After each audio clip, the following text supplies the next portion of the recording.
The injury is progressing well and now I feel I'm at a stage where I can perform all monkey bar techniques to a good level. 7 different ways to navigate the monkey bars coming up. So my plan today is to go through them and help you decide, based on my knowledge and experience, which technique would benefit you the most and when best to use it.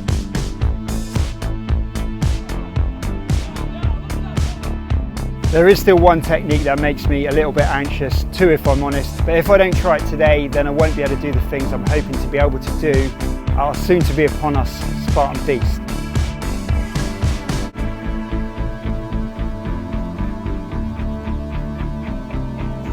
Two best suited techniques for beginners are first the side to side, one hand on each bar keeping hands apart, and the forwards bar to bar with both hands meeting or matching on each bar. The thing I like about these 2 techniques is they can both easily be progressed.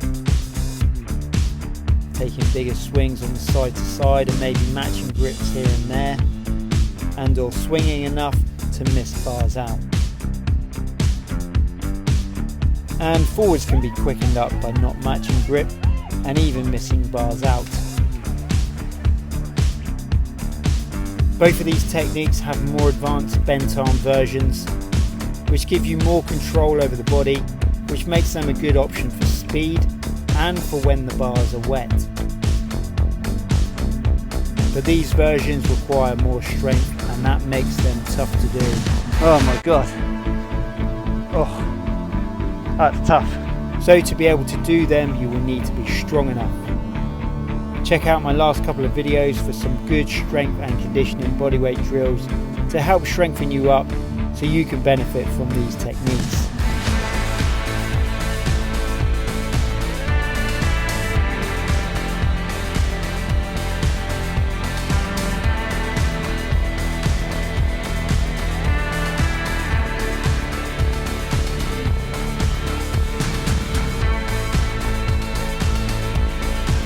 Today was pleasing as I felt more confident using the bigger side swing movement.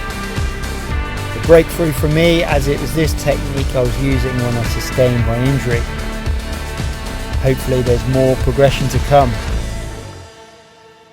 There is one technique that you might not use all that often, but the skills and the strength needed for this technique might come in useful if you are intending to do obstacle course races.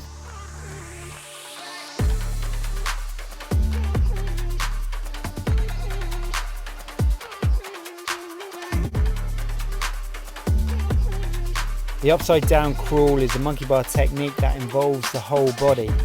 Upper back, lats and biceps all keeping the upper body engaged. The hamstrings, quads and glutes working for the lower body, as well as muscles of the core being activated throughout the movement. It may not be the most commonly used technique, but it can and will build good overall strength.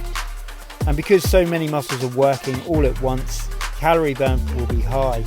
It is a technique that is taxing on energy. But what happens when conserving energy on the monkey bars is your goal? You need a more energy efficient technique.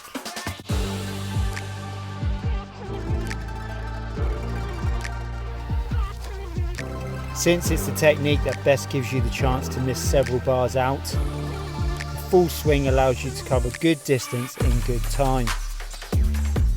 And it's a versatile technique that can be used and carried over to other similar obstacles. Grip strength is important and it's perhaps the technique that takes the longest time to master. Since my injury, I've been tentative when it comes to this technique. Last week going from a bar to bar swing to a bigger missing 1 bar out each time swing. Today I'm wondering if I'm ready to take it further. Confidence is a major factor when it comes to progressing a movement, especially on the monkey bars and especially with this technique, let alone when you throw an injury into the mix. Expressing caution to something that feels uncomfortable is wise, but sometimes in order to gain confidence, you just have to do the thing.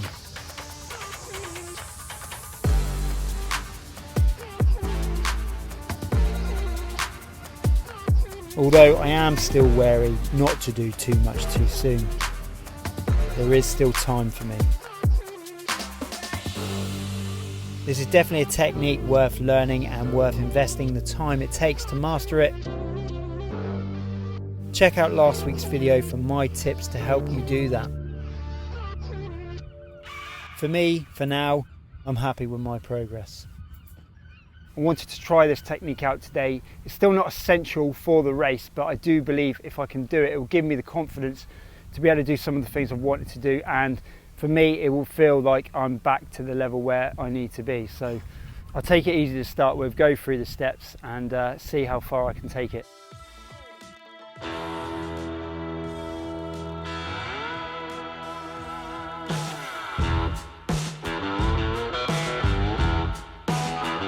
The Lache is a move that allows you to bridge a big gap between bars. Whilst it may not be totally necessary for the upcoming Spartan race, being confident in doing it and taking certain aspects from it may allow me to work through some obstacles quicker. Plus, it's another test and a measure to really see where my arm is at. Even without the release part of the Lache, the kick and backswing can be useful in other situations. Again though, it's wise to go through the steps gradually to build the skill up. So I'll probably stay away from the big jumps for now. The safest way for me to approach this is to lead with my non-injured arm. It's a good way to build confidence before moving on to bigger gaps. Maybe not today though. One step at a time, eh? A big part of progression is patience. It's been a good session today and I've done a lot to test my bicep. Plus it is the second monkey bar workout this week in quick succession. I've tested myself with the various monkey bar techniques and it's best not to push it too much. Besides, I need to hold something back for the Spartan beast, right? Hopefully my guide to monkey bar techniques has given you something that you can take away and start working on. Let me know if you have a favourite technique or one that you use most, or one that you intend to work on more. Monkey bars can be a good workout if you know how to use them. If you do have any questions, let me know in the comments below. Don't forget to subscribe so you can see how the Spartan Beast goes for myself and the rest of the team. Thanks for watching. See you on the next one.